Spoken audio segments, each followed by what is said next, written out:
l'agneau qui nous a rachetés. Béni sois-tu. Tout Philadelphie crie pour toi, chante pour toi. Tu as été immolé pour nous sauver.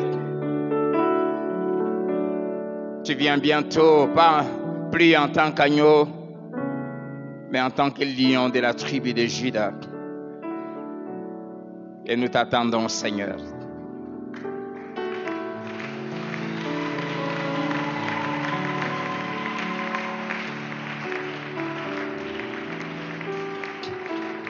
Tu viens pour mettre fin à nos épreuves et à nos douleurs que nous endurons pour toi et pour nous récompenser par la couronne de la vie. Mais tu viens aussi pour exercer tes jugements sur tout ce qui nous ont fait pleurer.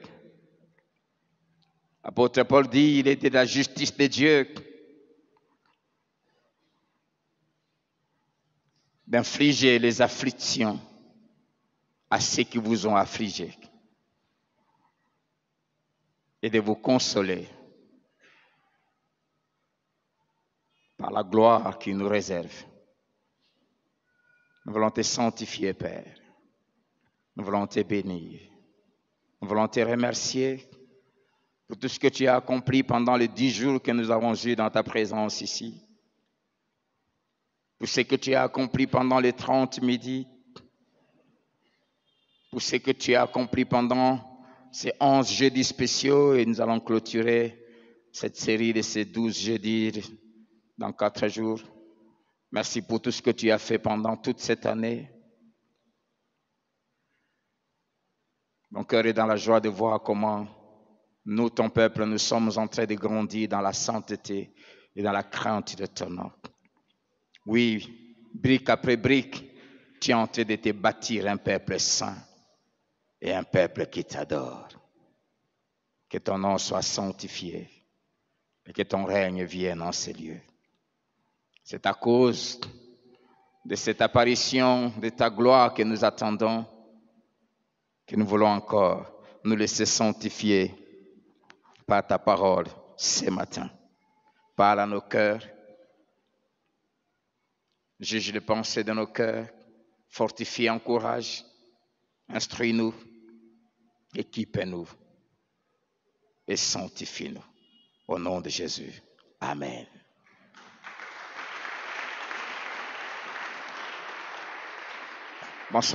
Bonjour, que Dieu soit béni. J'étais tellement habitué pendant des semaines à dire bonsoir, bonsoir, que c'est resté. Bienvenue dans la maison du Père. Bienvenue dans la maison de ce merveilleux Père qui nous aime. Est-ce que nous pouvons nous saluer tout en respectant les gestes barrières?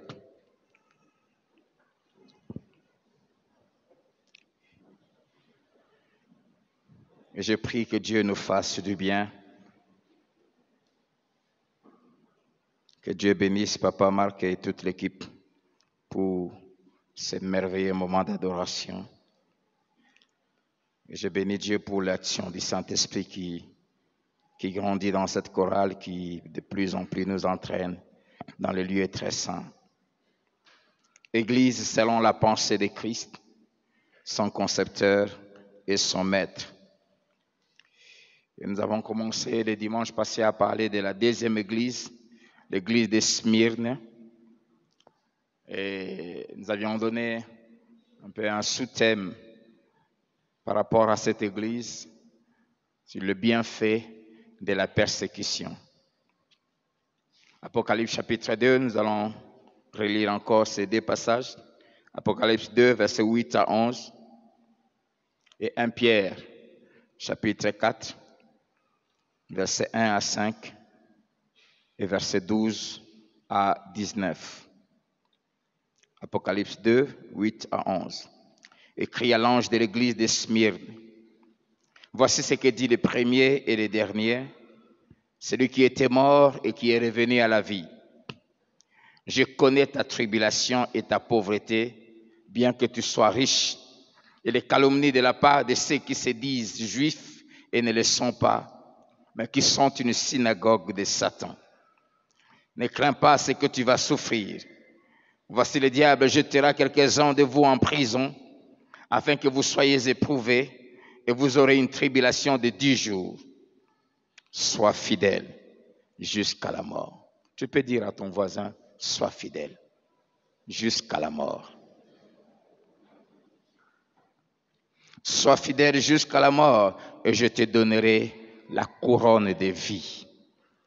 Que celui qui a des oreilles entende ce que l'Esprit dit aux églises. Celui qui vaincra n'aura pas à souffrir la seconde mort. Amen. 1 Pierre chapitre 4, versets 1 à 5, et puis nous allons sauter 12 à 19. Ainsi donc, Christ ayant souffert dans la chair, vous aussi, armez-vous de la même pensée. Car celui qui a souffert dans la chair en a fini avec les péchés, afin de vivre non plus selon le convoitise des hommes, mais selon la volonté de Dieu, pendant le temps qu'il lui reste à vivre dans la chair. C'est assez en effet d'avoir dans le temps passé accompli la volonté des païens, en marchant dans la dissolution, les convoitises, l'ivrognerie, les excès du manger et du boire et les idolâtries criminelles. Aussi trouve-t-il étrange que vous ne vous précipitiez pas avec eux dans le même débordement de débauche et ils vous calomnient. Ils rendront compte à celui qui est prêt à juger les vivants et les morts. Verset 12. Bien-aimés, ne soyez pas surpris comme d'une chose étrange qui vous arrive de la fournaise qui est au milieu de vous pour vous éprouver. Réjouissez-vous au contraire de la part que vous avez aux souffrances de Christ, afin que vous soyez aussi dans la joie et dans l'allégresse lorsque sa gloire apparaîtra. Si vous êtes outragés pour le nom de Christ, vous êtes heureux, parce que l'Esprit de gloire, l'Esprit de Dieu repose sur vous. Que nul de vous, en effet, ne souffre comme meurtrier, ou voleur, ou malfaiteur, ou s'ingérant dans les affaires d'autrui. Mais si quelqu'un souffre comme chrétien, qu'il n'en ait point honte, et que plutôt il glorifie Dieu à cause de ce nom. Car c'est le moment où le jugement va commencer par la maison de Dieu. Or, si c'est par nous qu'il commence, quelle sera la fin de ceux qui n'obéissent pas à l'évangile de Dieu? Et si les justes se sauvent avec peine, que deviendront l'impies et les pécheurs? Ainsi que ceux qui souffrent selon la volonté de Dieu remettent leurs âmes au fidèle Créateur en faisant ce qui est bien. Amen. Amen. Est-ce qu'on peut acclamer la parole de Dieu?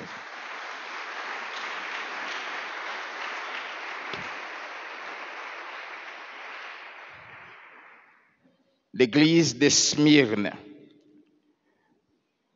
Nous avions longuement parlé sur l'histoire de la ville de Smyrne. Nous avions donné 6 informations. Je ne vais pas y revenir, ça va bouffer mon temps. Et deuxièmement, nous avons parlé de comment Jésus se présente à cette église comme étant le premier et le dernier. Et deuxièmement, comme celui qui était mort et qui est revenu à la vie, que nous avons dit, c'était pour encourager ce peuple qui souffrait pour son nom, à savoir que comme lui, il avait souffert et il a vaincu la mort et aussi il allait vaincre. Et nous avions commencé à parler, troisièmement, des choses que Jésus approuve dans cette église. Il y en a 3. Premièrement, il dit, je connais ta tribulation. C'est une église qui passait par beaucoup d'épreuves, beaucoup de souffrances. Et l'église de Smyrne représente, dans l'histoire de l'église, ce qu'a été l'église de la souffrance, l'église qui souffrait du 2e jusqu'au 4e siècle. L'église de Jésus avait beaucoup souffert. Mais comme nous avions dit précédemment, que ces réalités de ces 7 églises qui représente un peu les 7 étapes de l'histoire de l'Église. Ce sont des réalités qui étaient vécues par des églises qui existaient réellement et à la même époque. Pour dire que ces réalités existent encore aujourd'hui dans les églises locales partout dans le monde. Et ma prière est que nous puissions prendre ce qui est positif dans chacune de ces églises. Jésus dit, je connais ta tribulation. Deuxièmement, il dit, je connais ta pauvreté. C'était une église, nous l'avions longuement expliqué le dimanche passé, qui était matériellement, financièrement pauvre, mais spirituellement très riche. Je préfère être pauvre matériellement, mais très riche spirituellement. Mais la volonté de Dieu, c'est que nous soyons les deux. Mais d'abord, riche spirituellement, et la richesse spirituelle finit toujours par produire, sans forcer, sans manipuler, la richesse matérielle. Contrairement à l'église de Laodicée que nous verrons à la fin, qui a été une église, l'image de l'église du temps de la fin où nous sommes, très riches matériellement, financièrement, mais pauvres spirituellement. Et troisièmement, Dieu dit, je connais les calomnies de la part des Juifs, de ceux qui se disent. J'aime comment le Seigneur dit, ceux qui se disent. Les chrétiens, ce n'est pas celui qui se dit, je suis chrétien. Les chrétiens, c'est celui que Dieu dit qu'il est chrétien et que les œuvres de sa vie confirment qu'il est chrétien. Ceux qui se disent juifs, mais qui ne le sont pas, mais qui sont, Jésus les appelle, une synagogue, une église, des adorateurs de Satan. Et la quatrième chose que nous avons commencé à parler, des recommandations que le Seigneur avait données à cette église, des instructions. La première, Dieu lui dit, ne crains pas ce que tu vas souffrir. Tu vas avoir 10 jours de tribulation, de grandes souffrances, mais ne crains pas ça. Et nous avons dit pourquoi il ne faut jamais avoir peur de souffrir pour le nom de Jésus. Mais plutôt, il faut être joyeux et heureux. Deuxièmement, il faut en être fier et glorifier Dieu pour cela. Troisièmement, à cause de la récompense qui nous attend. Nous avions donné l'exemple de David qui a été encouragé à aller affronter Goliath à cause des récompenses qui lui étaient promises. Et deuxième instruction, Dieu lui a dit, sois fidèle jusqu'à la mort. Manière de dire que c'est possible que ta fidélité, ton attachement à moi, ton refus de se corrompre, de se compromettre, peut t'amener à la mort. Mais si je permettais cela, sois fidèle. Ne cède jamais, n'abandonne jamais, ne trahis jamais. Tiens ferme. Et c'est là que nous avons commencé à parler des bienfaits de la persécution. Et nous avions dit que nous avions retenu 7. Ce n'est pas seulement les 7 dont nous allons parler. Il y en a beaucoup, mais les 7 dont Dieu nous a mis à cœur de parler. Nous avons parlé du premier bienfait de la persécution. Ça nous purifie. Ça nous délivre du péché. Deuxième bienfait, ça produit en nous la patience. La patience qui est une valeur chrétienne, une vertu chrétienne très puissante, capable de nous mener à la maturité et à devenir des chrétiens et des chrétiennes accomplis. Nous avons longuement parlé sur Jacques chapitre 1, versets 2 à 4. Et nous nous sommes arrêtés dans le troisième bienfait, que la persécution, les épreuves sont une preuve qui démontre qu'on est vraiment un chrétien, une chrétienne qui marche dans la crainte de Dieu. Nous avions lu de Timothée 3, verset 12, qui dit « Tous ceux qui veulent vivre pieusement en Jésus-Christ seront persécutés. J'ai beaucoup aimé cette parole dans la version Parole vivante qui dit, mais c'est une règle générale. Mais personne ne s'y échappe. Si dans toutes les règles humaines, il y a des exceptions, dans les règles de Dieu, il n'y en a pas. C'est une règle sans exception. Tous ceux qui sont décidés à mener une vie d'attachement à Dieu, dans la communion avec Jésus-Christ, connaîtront la persécution. Au moment où tu prends la décision de devenir sérieux dans ta vie chrétienne, c'est-à-dire de te conformer à la parole de Dieu, sache que tu deviens automatiquement éligible à la persécution.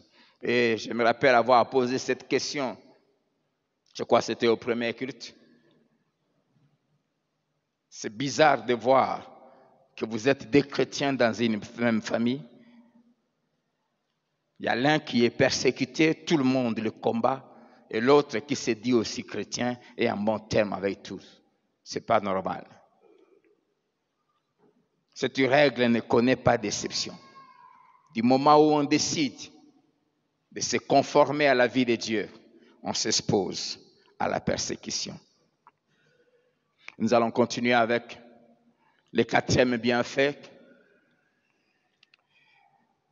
Quatrième bienfait de la persécution, c'est que c'est une preuve qu'on est éligible, qu'on a avec soi dans son passeport chrétien le visa pour le ciel. Si chaque pays donne des passeports à leurs citoyens, le ciel aussi donne un passeport aux citoyens du ciel. Et dans ce passeport, il y a le sceau du visa. Et je bénis Dieu de ce que ce visa, on ne peut pas l'acheter avec l'argent. Ce visa, il n'y a pas un consul qui l'émet. Ce visa est émis par un seul, par le roi lui-même. C'est le Saint-Esprit qui pose le sceau de ce visa. C'est le Saint-Esprit qui est le sceau, qui est le visa que Dieu met dans le passeport de citoyens du ciel. Ces passeports, ce sont nos cœurs. Et quiconque est sauvé, quiconque est éligible au royaume des cieux, dans son cœur, Jésus met le sceau, c'est-à-dire le visa qui s'appelle le Saint-Esprit. La Bible dit qu'il a mis en nous le sceau de l'Esprit. Et le Saint-Esprit, c'est un gage, c'est l'assurance que nous irons au ciel. Et ce qui prouve que nous sommes devenus citoyens du ciel, c'est le sceau du Saint-Esprit. Et dès que tu reçois ce sceau, une des choses que ce visa crée, c'est que ce visa te rend éligible, non seulement à aller au ciel, mais surtout, pendant ton séjour sur terre, aux tribulations et aux persécutions. Parce que quand tu reçois ce sceau, c'est sans même parfois le vouloir, tu as fait une déclaration de guerre au diable, au monde et son système, ainsi que tout ce qui aime ce système, mais aussi à ta propre chair, qui ne se soumet jamais à la volonté de Dieu. Et cette déclaration de guerre fait que ces trois adversaires se mettent ensemble et s'engagent à te faire mener une vie difficile. Tout pour te récupérer et t'empêcher d'aller au ciel. Et quand tu commences à subir des tribulations, nous pouvons, en observant ce qui t'arrive, en dire, oui, celui-ci a vraiment reçu le visa. Il est en route vers le ciel. Amen. Actes chapitre 14, verset 22, la Bible dit, Paul et Silas y retournèrent à Antioche, fortifiant l'esprit des disciples, les exhortant à persévérer dans la foi et disant que c'est par beaucoup de tribulations qu'il nous faut entrer dans le royaume des cieux. C'est par beaucoup de tribulations. Au fait, nous nous engageons dans une marche d'une échelle qui nous mène au ciel. Et les différentes marches où nous sommes en train de monter, ça s'appelle épreuve, ça s'appelle tribulation, ça s'appelle persécution. Et ce sont ces choses-là qui nous font monter. Plus on passe par les épreuves, plus on monte. Plus on tient ferme, plus on monte.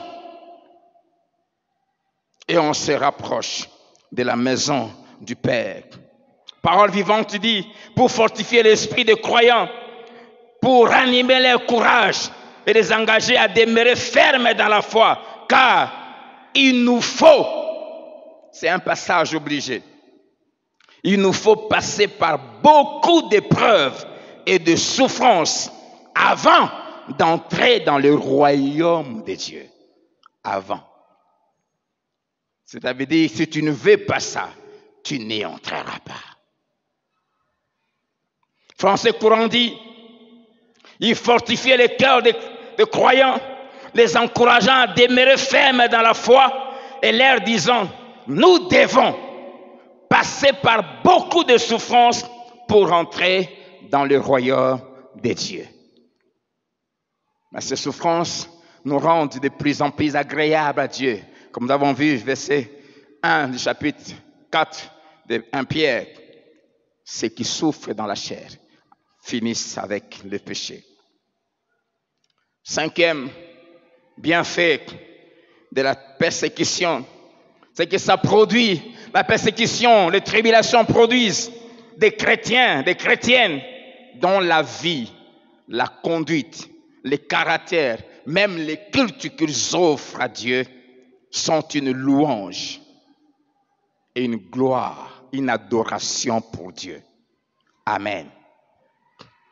Si tu veux que ta vie devienne une adoration, avant que tes lèvres commencent à adorer Dieu, les épreuves vont t'amener à ce que tu deviennes toi-même une adoration pour Dieu.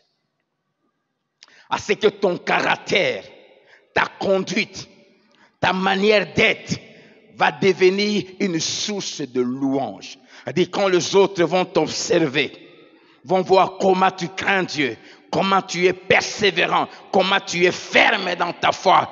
À cause de toi, ils vont se prosterner et faire monter une louange devant Dieu. Amen. Ta vie va même commencer à pousser les païens à dire, oui, Dieu existe. Oui, il y a des gens qui aiment Dieu. 1 Pierre, chapitre 1, verset 6 à 9, la Bible dit, c'est là ce qui fait votre joie, quoique maintenant, puisqu'il le faut, vous soyez attristés pour un peu de temps par diverses épreuves, afin que l'épreuve de votre foi, plus précieuse que l'or périssable, qui cependant est éprouvée par le feu, ait pour résultat la louange, la gloire et l'honneur lorsque Jésus-Christ apparaîtra. Lui que vous aimez sans l'avoir vu, en qui vous croyez sans le voir encore, vous réjouissant d'une joie ineffable et glorieuse, parce que vous obtiendrez le salut de vos âmes pour prix de votre foi. Amen. Ça produit une louange pour Dieu. Quand nous étudions la Bible, nous voyons comment ceux qui nous ont précédés dans la marche avec Dieu ont tenu ferme. Et ce que Dieu a fini par produire. Vous savez, ce n'est pas les épreuves que les hommes de la Bible ont eu à donner à Dieu des noms que nous utilisons aujourd'hui pour l'adorer. Dans la Bible, il y a peu de noms que Dieu s'est donné lui-même. Plus de 60 ou 70% des noms de Dieu dans la Bible lui ont été donnés par les hommes. Amen. Et ces noms nous servent aujourd'hui d'adoration, nous servent aujourd'hui de louange. Et qu'est-ce qui a produit cela? Ce sont les épreuves. Si aujourd'hui nous adorons Dieu en disant, tu es Jéhovah Jireh, c'est-à-dire le Dieu qui pourvoit, qu'est-ce qui a produit ça? Hein? C'était l'épreuve d'Abraham. C'est quand Dieu a dit à Abraham, va au mont Moriah, va me sacrifier ton fils, celui que tu aimes. C'est cette épreuve-là qui a produit ce nom, Jéhovah Jireh. Alléluia. C'est ça. Qu'est-ce qui a produit? Tant de noms que nous avons donnés à Dieu dans la Bible, ce sont des épreuves. Si Dieu est arrivé à dire à Abraham, je suis le Dieu tout-puissant, pourquoi Dieu lui a dit ça? Même les noms que lui-même s'est donnés, il s'est présenté de telle manière devant un humain qui passait par les épreuves. C'est parce que la promesse faite à Abraham durait, hein, ma fille. C'est parce que ça durait qu'Abraham commençait à vaciller. C'est là que Dieu est venu pour lui dire, Abraham, je suis le Dieu tout-puissant. Ta récompense sera grande. C'est pour lui dire, même si tu as vieilli, moi j'ai le pouvoir de faire. C'est l'épreuve qui a poussé Dieu à se présenter ainsi. J'ai pris que ta vie ajoute aux noms qui sont ici d'autres noms qui vont faire que les chrétiens de demain aient de quoi adorer Dieu. Je vais laisser des noms de Dieu à mes enfants qui ne sont pas dans la Bible. Et quand ils passeront par des situations demain, ils diront, Dieu de mon père Timothée, béni sois-tu, toi qui sais délivrer. Je me souviens, j'ai vu ce que tu avais vu dans la vie. Tu avais fait dans la vie de mon père. Je me souviens quand nous avons passé par des moments difficiles, comment tu avais intervenu. Dieu de mon père, laisse un nom de Dieu à tes enfants. Crée un nom de Dieu que tu vas léguer à tes enfants. Ne sois pas ce chrétien qui se balade inutilement sur la terre. La véritable vie chrétienne, c'est celle qui laisse un héritage à la génération future. Nous ne sommes pas appelés à venir et passer. Nous sommes appelés à passer sans passer. Je ne sais pas si je me fais comprendre. J'ai pris, la Bible dit, les noms des méchants tombent en pourriture. Pourquoi? Parce que les méchants ne laissent pas un héritage qui glorifie Dieu. Même leurs propres enfants n'aiment pas se présenter en leur nom. Mais la Bible dit, la mémoire du juste subsiste. J'aime ça. La mémoire du juste subsiste de génération. Je prie que ton héritage chrétien subsiste. Ça, la Bible dit, les justes meurent, mais leurs œuvres le suivent. Alléluia. Aujourd'hui, je suis fier d'être un petit-fils de Jacques-André Verneau. Et je peux, chaque fois quand je suis face aux pressions du corps, je dis, béni sois-tu, le Dieu de mon grand-père, Jacques-André Verneau, le Dieu qui garde un homme fidèle à sa femme pendant 53 ans de mariage. Laisse un héritage. Laisse un héritage. Je prie que nous puissions découvrir une nouvelle facette de Dieu par ta vie. Une facette que la Bible ne nous a pas fait connaître. Car Dieu est infini. Même la Bible ne nous a pas tout dit sur Dieu. C'est pour ça que la Bible dit, malgré notre connaissance de la Bible, nous ne connaissons qu'en partie.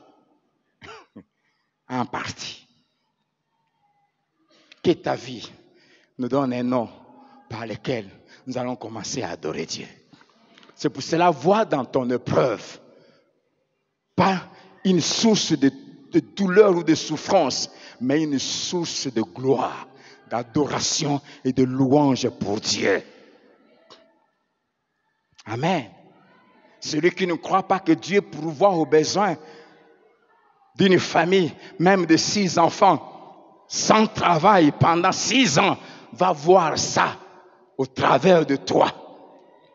Et ça sera un mystère pour lui. Ses voisins qui te voient, ça fait 6 ans sans travail. Mais dans ta maison, il y a toujours les macala qu'on allume. Parfois même toute la journée, rien ne s'allume. Mais vers 19h, quelque chose s'allume. Et il se pose la question, qu'est-ce qui se passe? Comment cet homme vit? Comme ça la Bible dit, ayez au milieu des païens une bonne conduite. Afin que là où ils vous calomnient, comme si vous étiez des malfaiteurs, en voyant vos bonnes œuvres, ils vont glorifier Dieu le jour où Dieu va les visiter. Et là, ça me rappelle cette question. J'ai loué dans une petite maison. J'ai passé par des situations très difficiles. Nous étions avec un aîné que j'aime beaucoup, Freddy Osinga, que Dieu vous bénisse, grand frère. On a enduré, mais on était des chrétiens fervents. On manquait à manger, on manquait de tout. J'allais à l'église, j'étais diacre. J'ai prêché, mais en babouche. Il y avait un des petits neveux du propriétaire qui avait une boutique. Un jour, il est entré dans ma petite maison. Il me pose la question, il dit, frère Timothée, est-ce que tu as des problèmes? Ça t'arrive d'avoir des problèmes? Je dis, pourquoi tu me poses cette question? Il me dit, parce que ça fait 2 ans que tu es ici, je ne t'ai jamais vu triste. Je lui ai dit, j'en ai beaucoup. Seulement, j'ai appris que je n'ai pas de solution à mes problèmes. Je les prends, je les confie à quelqu'un. Et lui, il les gère. C'est pour cela que je suis toujours joyeux parce qu'il y a quelqu'un qui s'occupe de mes problèmes. C'est ce jour-là que j'ai amené ce petit garçon au Seigneur. Il me pose la question, c'est quelqu'un là, c'est qui? Je dis son nom, c'est Jésus. Si tu acceptes les transferts que lui propose, tu lui donnes tes problèmes et lui il te donne sa paix, tu seras en paix. Car il est écrit, déchargez-vous sur lui de tous vos soucis parce qu'il y prend soin de vous. Jésus, c'est la seule voiture qui, quand tu entres, elle te porte. Elle porte aussi tes fardeaux. Tu deviens libre. Alléluia. Que ta vie nous donne un nom, nous révèle un nom de Dieu. Que ta vie, dis à ton voisin, révèle-nous une facette de Dieu que nous ne connaissons pas ici à Philadelphie. C'est pour cela que je dis à Dieu de t'envoyer des épreuves. Aïe, aïe, aïe. Dites Amen. Mais comment tu vas nous révéler Dieu s'il n'y a pas d'épreuve? Alléluia. Amen. Amen. C'est pourquoi nous savons qu'aujourd'hui que Dieu exauce les prières. C'est parce qu'il y a des gens qui ont eu des problèmes, qui ont prié et qui ont eu des exaucements. Amen. Tout à l'heure, on va parler de Job. Pourquoi? Pourquoi on sait que Dieu peut délivrer de l'épreuve? Parce qu'il y a eu des Job. Alléluia. Amen. Que Dieu te bénisse.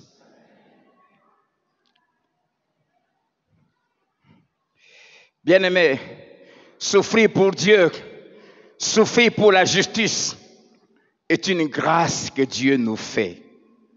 Amen. C'est une grâce. 1 Pierre 2, versets 18 à 19. Serviteurs, soyez soumis en toute crainte à vos maîtres. Non seulement à ceux qui sont bons et doux, mais aussi à ceux qui sont d'un caractère difficile. Car c'est une grâce que de supporter des afflictions par motif de conscience envers Dieu quand on souffre injustement. C'est une grâce quand on souffre injustement. C'est une grâce de supporter ce genre de souffrance à cause de Dieu. Je donne un exemple. Tu mérites une promotion. Tu es compétent. Tu as rempli tous les critères. Mais le chef exige pour qu'il mette ton nom pour la promotion que tu couches avec lui. Tu refuses. Et voilà 10 ans que tu n'es pas promis parce que tu ne veux pas coucher avec ce chef. Et pourquoi tu ne veux pas coucher avec lui? Parce que tu es chrétienne et que tu sais que c'est un péché. La Bible dit, cette souffrance-là est une grâce que Dieu te fait. Est une faveur. Ce n'est pas une malédiction, c'est un bonheur. Tu es en train d'être pour ce chef la lettre de témoignage de la part de Dieu que Dieu a des fils et des filles qu'il aime. Amen. Et cet homme en même temps en train de comprendre que non, il n'y a pas sur cette terre, toutes les femmes ne sont pas manipulables. Tu fais la fierté de Dieu, tu fais la fierté de l'Église. Et cet homme va avoir de la crainte et du respect pour toi. C'est une grâce. Amen. Souffrir pour Dieu et pour la justice, c'est le chemin de tout chrétien. De tout vrai chrétien qui s'appelle disciple de Jésus. Un disciple, c'est un élève. C'est quelqu'un qui est à l'école d'un maître, qui est en train d'apprendre sur de la vie, de la conduite et des enseignements d'un maître. Ce qui prouve que nous sommes des disciples. La vie chrétienne a 4 étapes. La première étape, c'est devenir enfant de Dieu, après avoir accepté Jésus. La deuxième, c'est devenir disciple. On se met à l'école. L'étape des disciples est éternelle. C'est jusqu'à la fin de nos vies sur terre. La troisième, c'est de devenir serviteur. Quand nous avons reçu les enseignements, nous avons commencé à ressembler au maître. En ce moment-là, le maître commence à nous faire confiance pour nous demander d'aller là où lui ne peut plus aller, d'aller les représenter, de nous occuper des autres comme lui-même n'est plus là. Et la 4e étape, la dernière, c'est celle de devenir ami de Dieu, l'intime de Dieu. Dans ce niveau-là, Dieu n'a plus de secret pour nous. Il commence à tout nous dire. Amen. Disciple. Ce qui prouve qu'on est disciple, ce sont les épreuves. 1 Pierre 2, verset 20 à 21. En effet, quelle gloire y a-t-il à supporter de mauvais traitements pour avoir commis des fautes? Mais si vous supportez la souffrance lorsque vous faites ce qui est bien, c'est une grâce devant Dieu. Et c'est à cela que vous avez été appelés, parce que Christ aussi a souffert pour vous, vous laissant un exemple afin que vous suiviez ses traces. Amen. Le maître a souffert. Et il nous laisse à nous les disciples un modèle à imiter. Il dit, voici le chemin qui mène au Père. Ce chemin passe par la souffrance. Le maître aussi a souffert. La Bible dit, c'est à cela que vous avez été appelés. Ça fait partie, les épreuves, les tribulations, les rejets à cause de Jésus, les souffrances qu'on nous inflige à cause de la justice, ça fait partie de notre vocation chrétienne. C'est notre appel. Et pour nous montrer que c'est notre appel, le maître est passé par là. Et personne qui veut le suivre, le prendre pour modèle, ne peut échapper à ce chemin. Il nous a laissé un exemple. Comme quand il a lavé les pieds des disciples, c'était pour montrer l'exemple d'humilité, l'exemple de celui qui veut être grand. Je suis en train de travailler sur une série d'enseignements sur les formules de la gloire et les formules de l'élévation. Parmi les formules qui mènent à la gloire, qui mènent à la grandeur, Jésus a dit, si quelqu'un veut devenir votre maître, qu'il soit qui? Votre serviteur. Et pour montrer, donner l'exemple, lui qui était maître, il les a fait asseoir. Il a commencé à faire un travail qui était réservé aux esclaves. Il a commencé à laver leurs pieds et les essuyer. À telle enseigne que Pierre a refusé en disant, tu ne peux pas faire ça. Mais Jésus lui dit, si je ne te lave pas les pieds, tu n'entres pas dans mon royaume. Et puis il dit, quand il a fini, il s'est assis. Et puis il leur dit, vous m'appelez maître et seigneur. Et vous dites bien parce que je le suis.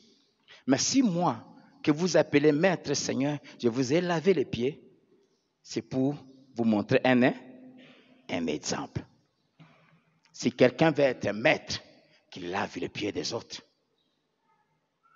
Amen. Et parmi les exemples qu'il nous a laissés, le chemin qui mène au ciel, c'est l'épreuve. Il a souffert en nous laissant un exemple, afin que nous suivions ses traces. Et tout vrai disciple doit passer par là. D'ailleurs, il a dit dans Matthieu 10, verset 24, « Les disciples n'est pas plus que les maîtres, ni les serviteurs plus que son Seigneur. » Amen. Et dans Jean 15, verset 20, il dit, « Souvenez-vous de la parole que je vous ai dite. Le serviteur n'est pas plus grand que son maître. S'ils m'ont persécuté, ils vous persécuteront aussi. » Sixième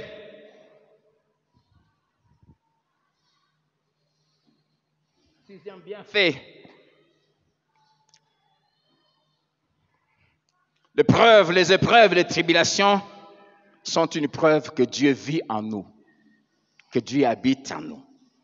Le verset 14 de 1 Pierre 4 dit, « Si vous êtes outragés pour le nom de Christ, vous êtes heureux parce que l'Esprit de gloire, l'Esprit de Dieu repose sur vous. » Ce qui prouve que l'Esprit de Dieu habite en vous, c'est quand vous êtes persécutés. Et dernier bienfait, c'est que les épreuves sont une cause de louange et d'adoration. Et je l'ai bien expliqué vraiment en détail. Alors, qu'est-ce qu'il faut faire? Église de Philadelphie, qu'est-ce qu'il faut faire, enfant de Dieu, quand on passe par des épreuves? Qu'est-ce qu'il faut faire quand Dieu nous fait passer par des moments de tribulation? 7 choses. La première, Jésus dit, ne crains pas ce que tu vas souffrir. Il ne faut jamais craindre de souffrir pour Dieu. Ne crains pas. N'aie pas peur. Ne tremble pas. 365 fois dans la Bible, cette phrase est reprise. Ne crains rien. Amen. Ne crains pas ce que tu vas souffrir. Deuxième chose, il faut savoir que cela est normal. Ça fait partie de notre appel, comme je l'ai dit tout à l'heure. Si vous supportez la souffrance lorsque vous faites ce qui est bien, c'est une grâce devant Dieu. Et c'est à cela que vous avez été appelés. C'est notre appel. C'est une vocation. C'est notre destinée. Et pourquoi? Jésus a expliqué pourquoi nous devons être persécutés. Parce que nous ne sommes pas chez nous. Amen. Jésus a dit, si vous étiez du monde, le monde aimerait ce qui est à lui. Mais parce que je vous ai pris du monde et que vous n'êtes plus du monde, voilà pourquoi le monde vous hait. Et le monde nous hait pourquoi? Parce que son système de pensée, de fonctionner, de concevoir ses valeurs sont différents. Et son système et ses valeurs sont différents des nôtres. Donc, nous sommes dans un pays étranger, ayant ces lois, et nous venons dans ces pays étrangers imposer les lois de notre pays qui sont contraires. Voilà la raison pour laquelle nous sommes combattus. Amen. Ce qui veut dire que quand on ne te combat pas, cela veut dire que tu as commencé à te conformer aux lois du monde. Troisième chose qu'il faut faire, savoir que les buts poursuivis par les épreuves, c'est simplement d'éprouver notre foi, de tester notre foi, de sanctifier notre foi. Dieu nous fait confiance en laissant le diable nous tenter. C'est pour cela que j'aimerais nous supplier, ne décevons pas Dieu. Dis à ton voisin, ne déçois pas Dieu. Quand Dieu laisse qu'une épreuve arrive, sache que Dieu t'a fait confiance. Sache que Satan a défié Dieu en disant, Jean t'aime parce que tu lui as donné une voiture. Permets que cette voiture tombe en panne. Qu'elle fasse tout, que ça ne s'arrange pas. Tu vas voir comment elle va commencer à fuir l'église. C'est à toi maintenant de prouver au diable que, voiture ou sans voiture, j'aime Dieu et j'irai à l'église. Amen.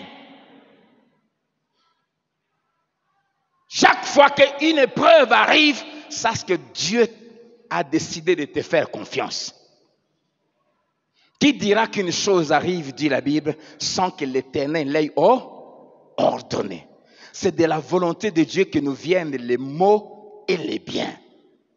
Et quand Dieu permet les maux, c'est parce que Satan est l'accusateur, est allé t'accuser en disant, il t'aime. Tu le vois là très, très engagé. Tu lui as donné un mari, tu lui as donné des enfants, il a un bon travail, son mari a un bon travail, il ne manque pas à manger, ils ont tout. Permets un peu, donne-moi seulement 2 ans que je les arrache ça. Tu vas voir comment ils vont te maudire. C'est ce qu'il avait dit pour Job. Et Dieu avait tellement confiance à Job que Dieu a dit, d'accord, vas-y, mais ne touche pas à sa vie. Ce que j'aime, c'est que dans l'épreuve, il y a toujours des limites. 1 Corinthiens 10, verset 13. Acclame le Seigneur.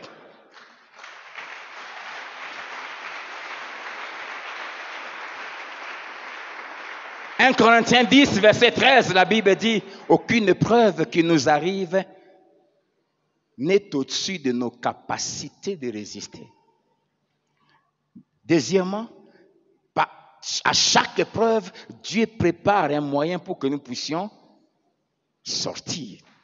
C'est pour cela que je vous ai dit, c'était un mercredi ici, non, pendant la semaine quand j'enseignais ici, la première semaine, que chaque épreuve porte en elle le germe de sa propre solution. Chaque épreuve. Tout ce que Dieu attend de toi, c'est que tu restes ferme. Ça ne va pas te tuer. Combien de fois nous avons trahi Dieu? Quand Dieu te donne un fiancé, il te donne une fiancée, tout en sachant que souvent des jeunes viennent, pasteur, est-ce que tu ne peux pas prier pour que Dieu enlève un peu ces passions-là, comme ça, quand on va se marier, ça revient. Non, non, non. Il ne peut pas enlever. S'il enlève, tu sais, c'est l'être humain. Il les garde, mais il te fait confiance. Tout en sachant qu'il t'a donné le Saint-Esprit, qui te donne la capacité de te maîtriser. Mais le diable, quand la fiancée vient, le diable dit, voilà l'occasion que je vais te démontrer que Pierre ne t'a jamais aimé. Et c'est quand la fiancée arrive que, quand tu n'avais pas encore demandé la main, elle ne brillait pas vraiment. Tu as remarqué, depuis que tu lui as demandé la main, chaque fois quand elle vient te voir, tu as affaire à un ange ou quoi? Et là, Dieu est debout, il croise les mains. Les anges chargés à te protéger, eux aussi, ils croisent les mains. Parce que quand il y a l'épreuve, Dieu interdit aux anges d'intervenir. Nous sommes les enfants de Dieu. Les anges sont des serviteurs. Les anges viennent nous aider quand nos vies sont en danger, en dehors de la volonté de Dieu. Mais si c'est une épreuve que Dieu lui-même a permise, Dieu sait que l'épreuve n'a pas pour but de te tuer. L'épreuve a pour but d'éprouver ta foi et de la rendre plus précieuse. Alors il dit aux anges, n'intervenez pas. Les anges restent. Souvenez-vous de Jésus. La Bible dit il fut conduit dans le désert par qui? Par le Saint-Esprit. Pourquoi? Pour être tenté par les diables. Et pendant que Jésus était tenté 40 jours, 40 nuits, les anges étaient là et ils regardaient. C'est à la fin de l'épreuve, quand Jésus a vaincu, la Bible dit, et les anges sont venus pour les servir. Les anges ne vont pas agir. Et pendant, il y a des épreuves où Dieu nous interdit, nous tous, d'intervenir. C'est pour cela qu'on n'a pas l'habitude d'en vouloir aux gens. Oh, j'avais connu telle souffrance, personne n'est venu me visiter. Dieu nous a empêchés de te visiter parce qu'il voulait que tu affrontes ça seul.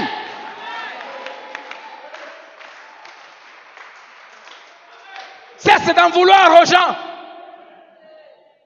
Dieu nous a empêchés de t'aider. Voilà, 2 ans que tu es ici à Philadelphie, tu viens avec la même chemise, mais Dieu ferme nos yeux. Mais pendant ce temps, nous voyons les autres et nous les aidons. Mais toi, Dieu ferme nos yeux. Pourquoi? Parce que tu dois endurer l'épreuve et prouver à Dieu que tu l'aimes. Alors, c'est cette chose-là. On ne m'aime pas. Il n'y a pas d'amour. Grandis.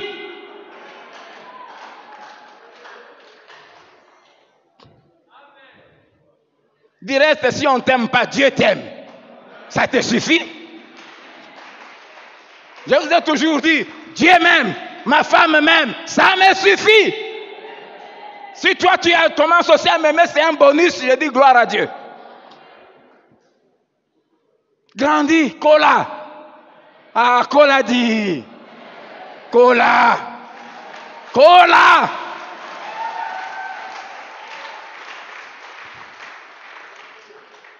Alléluia. Alors ne déçois pas Dieu. Le but, ce n'est pas de te tuer, c'est de prouver ta foi.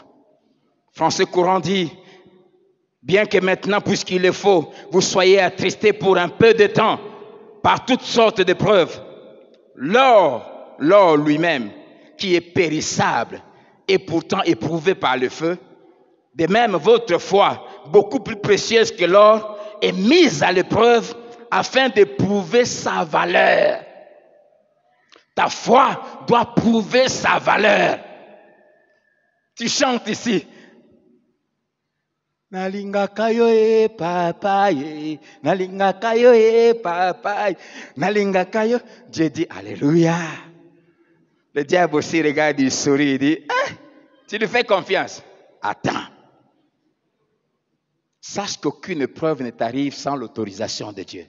Le diable ne combat pas et ne touche pas un chrétien sans avoir demandé l'autorisation. Le problème, c'est que tu as chanté Nalinga Kayo. Alors, comme tu as chanté Nalinga Kayo, le diable part. Est-ce que tu peux m'autoriser de tester vraiment ce qu'il a chanté là? Dieu lui dit, vas-y. Il a libre cours. Mais seulement, il ne peut pas te tuer. Alors, chaque fois quand nous chantons là, Nalinga Kayo e papa, il y a une raison qui nous pousse à dire ça. N'est-ce pas? Celui qui dit Nalinga Kayo, il va y en train de dire ça parce qu'il a reçu hier un $10 000. L'autre dit Nalinga Kayo parce qu'on lui a demandé la main hier. L'autre chante Nalinga Kayo parce qu'il a eu le travail hier. Mais chacun a une raison. Mais tout ce que Dieu fait, c'est quoi? En autorisant le diable, quand le diable vient, il vient enlever la raison. Alléluia. C'est pour cela que les attaques du diable sont bien ciblées. Quand tu perds un travail, le diable ne vise pas ton salaire. Qu'est-ce que le diable va à faire avec ton salaire? C'est $300 là. Qu'est-ce qu'il va faire avec ça? Il en propose des milliards à ceux qui acceptent de l'adorer. Mais ce n'est pas ça qu'il vise, c'est ta foi qu'il vise. Tu dis, papa, parce que ton mari rentre toujours à 17h. Le diable va. Est-ce que tu peux m'autoriser? Je veux lui coller un des miens qui va juste, donne-moi ses mains une année, qui va lui faire tourner la tête. Il va commencer à rentrer à 2 heures du matin. Comme ça, tu sauras si Nalinga Kaye Papa. Et le mari commence à rentrer à 1 heure du matin. Et quand tu rentres là, ça va chérie?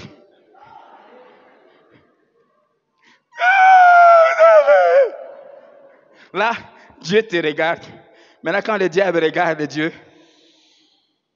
je t'en supplie, à cause de toi, ne fais pas baisser à Dieu la tête devant Satan.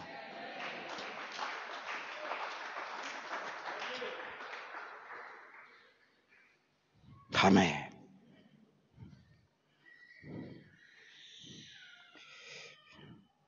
Prouvons à Satan que nous aimons Dieu. Le but simplement, c'est de purifier notre foi. C'est de faire briller notre foi comme le soleil. 4e chose à faire, savoir que Dieu peut permettre, il peut autoriser que par l'épreuve, que tu meurs physiquement, mais ton âme ne mourra jamais.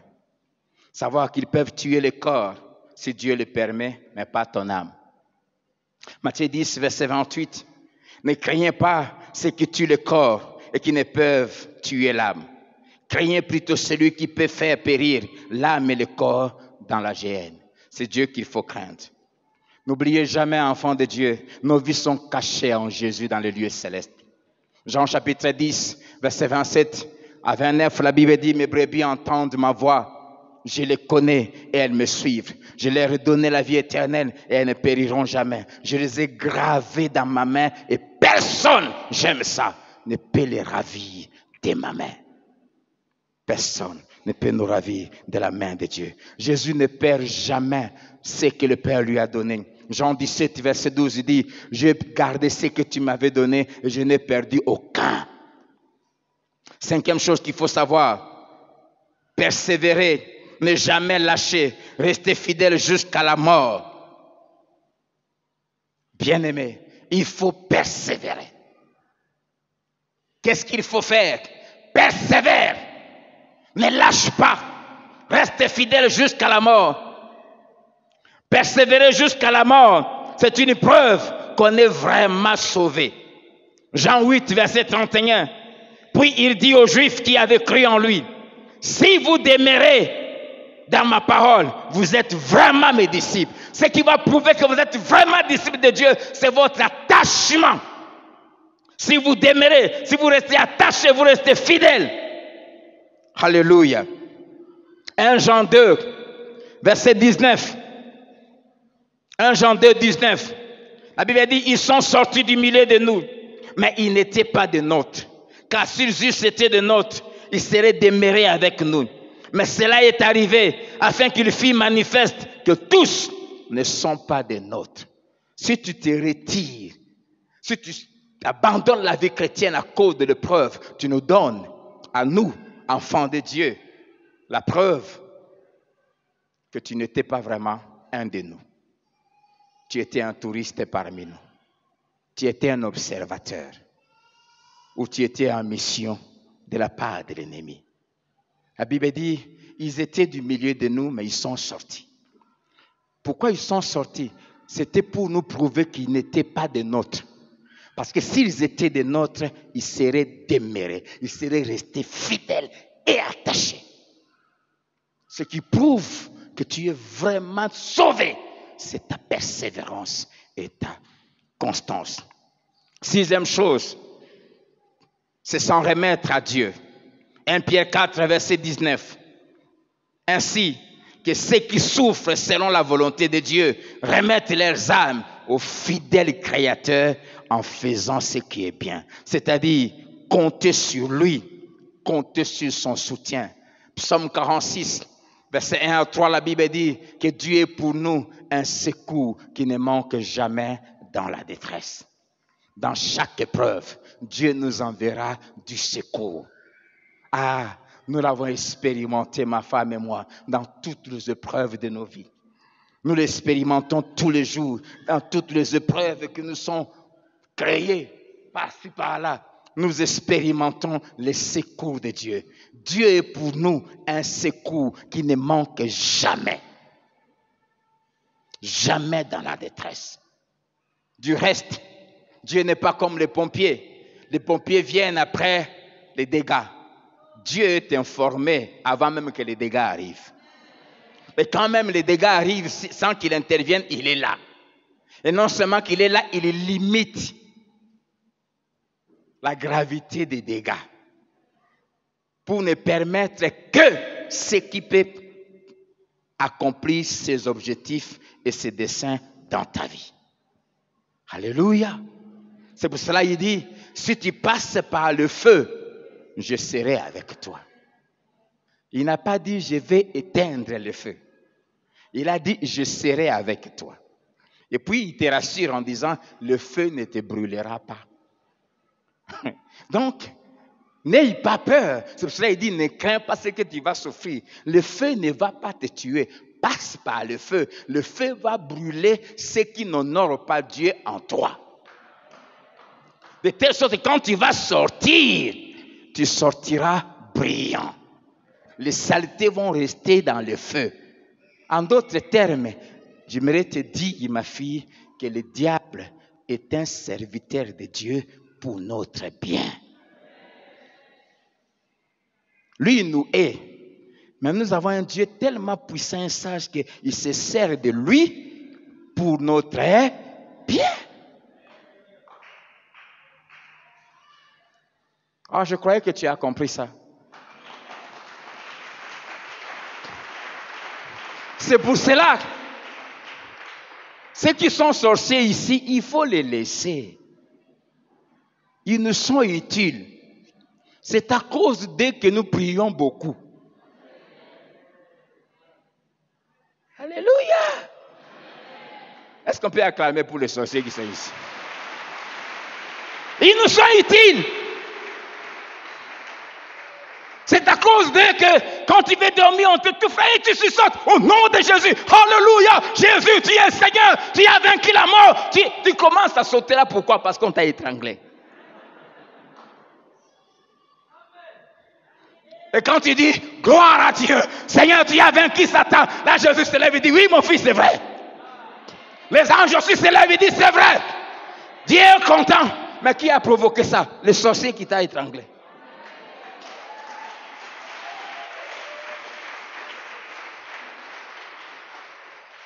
C'est pour cela que Jésus a dit, aimez vos ennemis. Vous comprenez maintenant pourquoi il dit ça? Pourquoi les aimer? Parce qu'ils sont là pour vous. Aimez vos ennemis. Priez pour ceux qui vous maltraitent et qui vous persécutent. C'est pour cela que ne te venge jamais. Laisse Dieu s'occuper de tes ennemis. Ce qui est merveilleux avec Dieu, c'est quoi? C'est pour cela, sorcier. Ne te laisse pas distraire parce qu'on a acclamé ici. Parce que le malheur t'attend. Voilà ce que Dieu fait. Il se sert de ceux qui nous haïssent pour nous éprouver, enfin nous pousser à chercher Dieu, à prier, à jeûner. Et Dieu se sert de ça, il nous débarrasse du mal. Quand Dieu va finir ce travail de nous sanctifier, il va maintenant se retourner contre celui qu'il avait utilisé comme instrument, parce qu'on ne touche pas un enfant de Dieu impunément.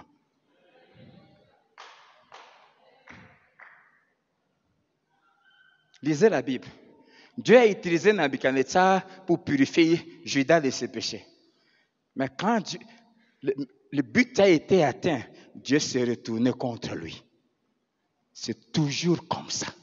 J'ai vu les gens m'attaquer, me faire du mal. Et puis après, quand Dieu voit que le but est atteint, j'ai vu Dieu se retourner contre eux et les détruire. Il fonctionne toujours comme ça. Amen. N'oubliez jamais, même Israël, peuple de Dieu, Dieu les a utilisés dans leur méchanceté pour crucifier Jésus. Mais après, Dieu les a châtiés et voilà, depuis l'an 70 jusqu'en 1948 qu'ils sont rentrés, combien d'années d'errance pour payer ce qu'ils ont fait à Jésus à la croix. Ne jouez pas avec Dieu. C'est pour cela que la Bible dit, ne touchez pas à mes oins. Ne faites pas du mal à mes prophètes. La Bible dit, il a tué des rois à cause d'eux. Pose la question au roi des Philistins de Guérar, il te dira, quand il avait enlevé la femme d'Abraham, la même nuit, Dieu lui a frappé, lui, sa famille, de stérilité, des hémorroïdes. Il se réveille en criant. Dieu lui dit, c'est à cause de la femme de cet homme. Son mari était un prophète. Remets sa femme, sinon tu mourras. Oh non, il m'a dit que c'était sa sœur. Est-ce que c'était une raison pour l'enlever? Non. Alléluia. Amen. Attends. Attends. Attends-toi à Dieu. Attends-toi à sa délivrance. Attends son secours dans l'adoration, dans la prière et dans la foi. Lamentation de Jérémie, chapitre 3, versets 25 à 26. L'Éternel a de la bonté pour qui espère en lui, pour l'âme qui le cherche. Il est bon d'attendre en silence le secours de l'Éternel. Il est bon d'attendre en silence, pas dans l'agitation, pas en allant dire à tout le monde, non, attendre dans la présence de Dieu. Jacques chapitre 5, versets 10 à 11. Prenez mes frères pour modèle de souffrance et de patience, les prophètes qui ont parlé au nom du Seigneur. Voici, nous disons bienheureux ceux qui ont souffert patiemment. Vous avez entendu parler de la patience de Job et vous avez vu la fin que le Seigneur lui accorda, car le Seigneur est plein de miséricorde et de compassion. 2 Pierre 2, verset 9. 2 Pierre 2, 9. Le Seigneur sait délivrer de l'épreuve les hommes pieux, les femmes pieuses. Dieu sait comment les délivrer.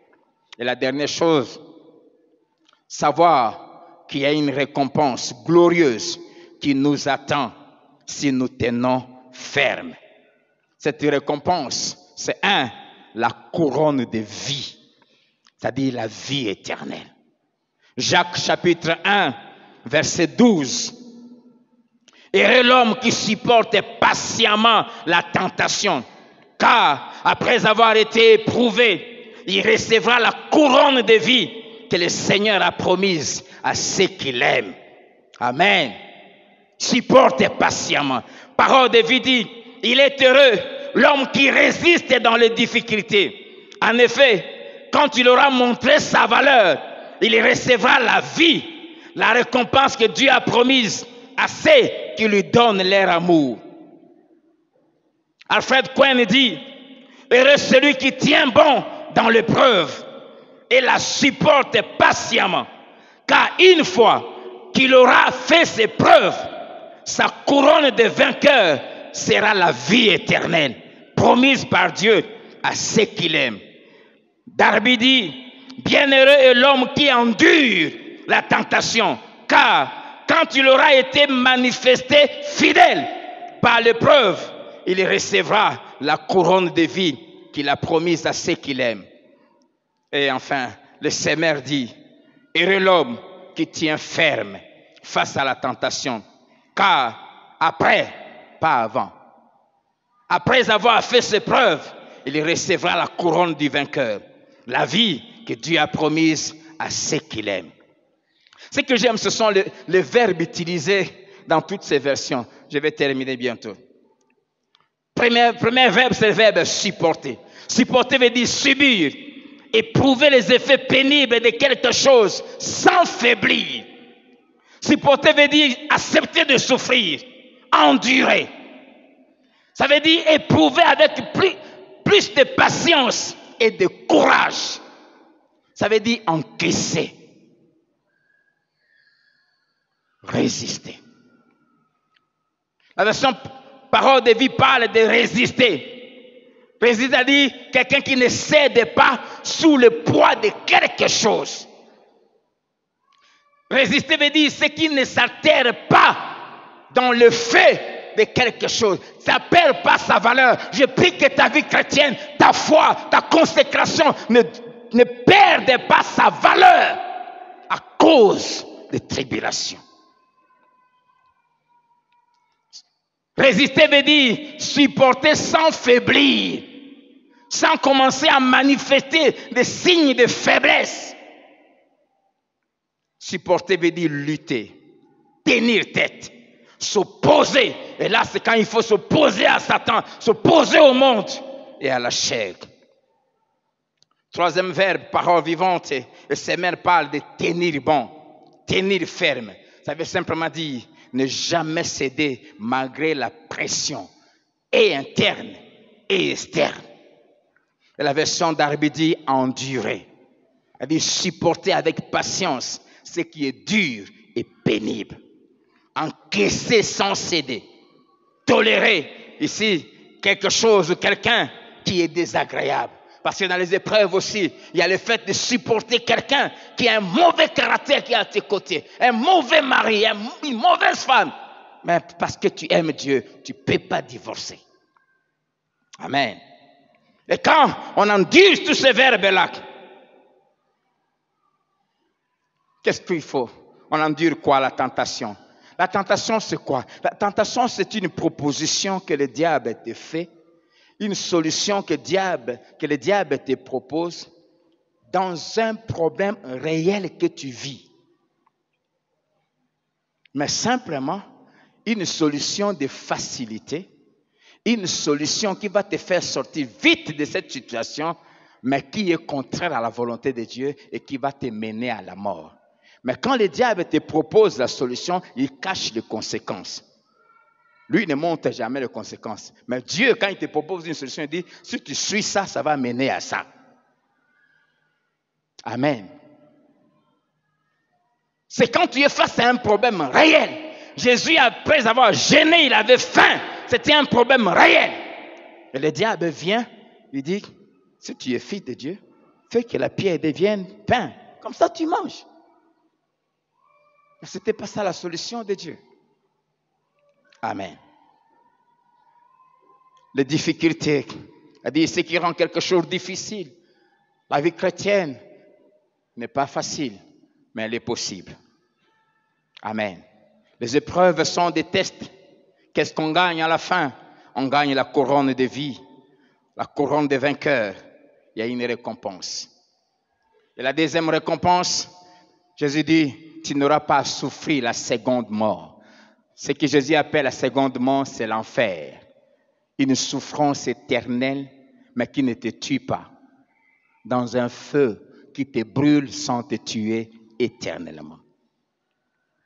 Pour terminer,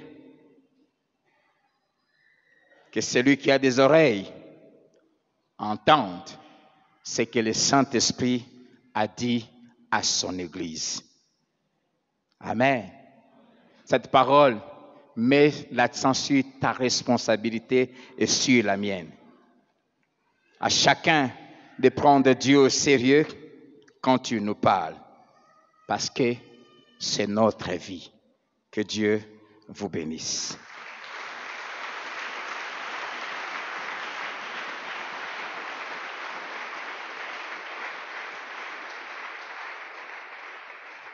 Le temps est passé. Juste un appel. Y a-t-il quelqu'un qui veut juste dire à Dieu, je m'engage à tenir ferme, quelles que soient les épreuves, jusqu'à entrer dans ta gloire. Si tel est ton désir, je te prie de te lever. Je m'engage à tenir ferme. Prendre l'engagement de tenir ferme. Ne crains pas ce que tu vas souffrir. Tenir ferme. Ne jamais lâcher, ne jamais abandonner, ne jamais se décourager. Tenir ferme. Je ne vais pas prier pour toi, toi-même parle au Seigneur. Dis à Dieu ce que tu veux lui dire, cet engagement-là. Je prends l'engagement de tenir ferme.